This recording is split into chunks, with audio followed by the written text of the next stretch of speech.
বহু মানুষকে দেখলাম যে দেলোয়ার হোসেন সাঈদীর কথা শুনছে আর বলছে, আর দুই চোখের পানি ঝরঝর করে ঝরছে।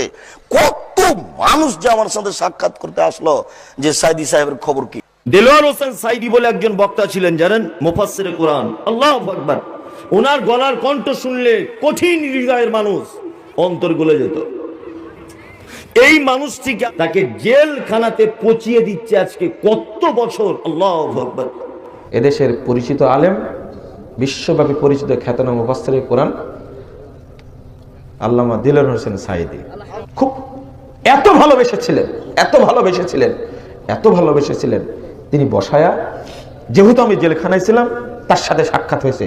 3 মাস 22 দিন একই সঙ্গে ছিলাম, পাশাপাশি রুমে। কি নাম? আল্লামা দেলোয়ার হোসেন সাঈদী।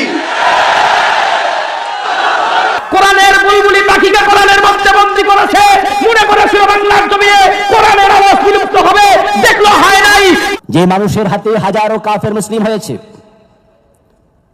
যার তাফসীর শুনে বেনামাজি নামাজি হতো, মদখোর মদ ছেড়ে দিয়েছে, বিপদ থেকে সুপথের সন্ধান পেয়েছে, ওই ব্যক্তির সম্মুখে আজকে এ জাতীয় মিথ্যার কল্পকাহিনী হাজির করে তাকে দর্শনকারী, হত্যাকারী বানিয়ে জেলে পুরে রাখা হয়েছে।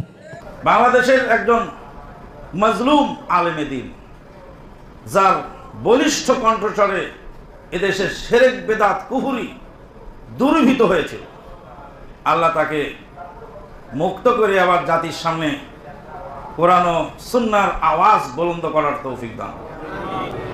আল্লামা দেলোয়ার হোসেন সাঈদী জেলে আছে, তাকে গিয়েও যদি কেউ বলে যে আপনি অনুমতি দেন যে আমরা বিদ্রোহ করি, তিনি অনুমতি দিবে না। সম্মানিত ভাইরা আমার, আমেরিকাতে বক্তৃতা দিয়েছেন, মুসলমান হয়েছে, ইংল্যান্ডে বক্তৃতা দিয়েছেন, মুসলমান হয়েছে, বাংলাদেশে তার সমকক্ষ এমন কোন আলেম নাই, এমন কোন পীর নাই যে তার হাতে যতগুলো মানুষ মুসলমান হয়েছে, এত দৃষ্টান্ত বাংলাদেশের সমকালীন প্রেক্ষাপটে কোন আলেমের নাই। আমি ভালো করেই জানি আপনারা বলবেন, হুজুর আমরা সাঈদী সাহেবের ওয়াজের ভক্ত। সাঈদী সাহেবের ভক্ত না, যদি সাঈদীর ভক্ত হয়ে থাকতেন, সাঈদীকে এতদিন কেউ কারাগারে জামিন করে রাখতে পারত না। দেলোয়ার হোসেন সাঈদী হাফেজাহুল্লাহ, তার ব্যাপারে এরকম কেউ নয় যে আমরা খুব খুশি।